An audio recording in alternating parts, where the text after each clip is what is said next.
ਵਧੀਆ ਫੜੋ। ਬਿਸਮਿल्लाह करो। ਸਲਾਮ ਅਲੈਕੁਮ। ਬਾਬਾ ਜੀ ਕੀ ਹਾਲ ਚਾਲ ਹੈ? ਸਿਹਤ ਵੀ ਠੀਕ ਆ? ਹੱਥ ਨੂੰ ਕੀ ਹੋਇਆ? ਐਕਸੀਡੈਂਟ ਹੋਇਆ। ਐਕਸੀਡੈਂਟ ਹੋ ਗਿਆ ਸੀ? ਅੱਛਾ।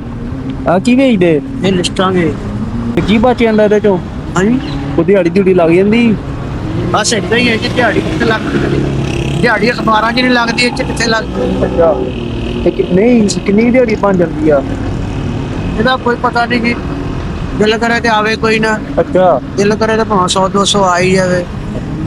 ਨਹੀਂ ਤੇ ਹੁਣ ਤੇ ਸ਼ਾਮ ਹੋਣ ਵਾਲੀ ਆ ਤੇ ਹਾਂਜੀ ਹਾਂ। ਦਿਹਾੜੀ ਦਿਹੜੀ ਬਣ ਗਈ ਆ? ਨਹੀਂ ਭਾਜੀ, ਮੈਂ 4 ਵਜੇ ਆਇਆ ਬਾਅਦ ਸੇ। ਅੱਛਾ। ਹੁਣ ਘਰ ਕਿੰਨੇ ਵਜੇ ਜਾਓਗੇ? ਘਰ 'ਚ ਜਾਈਦਾ 7 ਵਜੇ। ਅੱਛਾ ਅੱਛਾ। ਜੇ ਬਾਬਾ ਜੀ ਦਿਹਾੜੀ ਲੱਗ ਗਈ ਹੋਏ ਤੇ ਫਿਰ ਚੱਲ ਜਾਓਗੇ ਘਰ? ਜੇ ਅੱਲਾਹ ਤਾਲਾ ਹੁਣੀ ਤੁਹਾਡੀ ਦਿਹਾੜੀ ਲਾ ਦੇਵੇ ਹਾਂਜੀ ਫਿਰ ਚੱਲ ਜਾਓਗੇ ਘਰ? ਹਾਂਜੀ, ਤੇ ਮਗਰ ਆਪੇ ਟੈਕ ਕਰਤਾ। ਜਾਓ ਫਿਰ ਘਰ। ਅੱਲਾਹ ਨੇ ਤੁਹਾਡੀ ਦਿਹਾੜੀ ਲਾ ਦਿੱਤੀ ਆ, ਘਰ ਜਾਓ। ਸੋਹਣਾ ਅੱਲਾ ਤੰਦਰੁਸਤੀ ਦੇ। ਜਾ ਕੇ ਆਰਾਮ ਕਰੋ ਫਿਰ। ਹੈਂ, ਤੁਸੀਂ ਬਜ਼ੁਰਗ ਆ, ਸਾਡੇ ਵੱਡੇ ਆ। ਇਹ ਯਾਰ ਜ਼ਿੰਦਗੀ ਦਾ ਨਿਜ਼ਾਮ ਆ, ਇੱਕ ਆਸਾ ਹੈ, ਹਾਂਜੀ।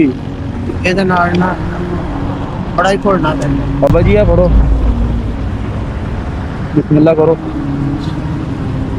ਠੀਕ ਆ? ਅੱਲਾ ਤੁਹਾਨੂੰ ਤੰਦਰੁਸਤੀ ਦੇ। ਆਮੀਨ। ਤੁਹਾਡੀ ਖੁਸ਼ੀ ਵਾਸਤੇ ਹੀ ਕੀਤਾ ਬਸ। ਅਸੀਂ ਕਿਹਾ ਬਾਬਾ ਜੀ ਟਾਈਮ ਨਾਲ ਘਰ ਜਾਣ, ਠੰਡ ਬਹੁਤ ਆ। ਇਨਸ਼ਾਅੱਲਾ ਠੀਕ ਆ ਫਿਰ, ਸਾਨੂੰ ਇਜਾਜ਼ਤ ਆ। ਅੱਲਾ ਤੁਹਾਨੂੰ ਤੰਦਰੁਸਤੀ ਦੇ। ਆਮੀਨ। ਬਸ ਦੁਆ ਦੇ ਦਿਓ। ਅਸੀਂ ਤੁਹਾਡੀ ਖੁਸ਼ੀ ਵਾਸਤੇ ਕੀਤਾ ਵਾ। ਅੱਲਾ ਤੁਹਾਨੂੰ ਤੰਦਰੁਸਤੀ ਦੇ।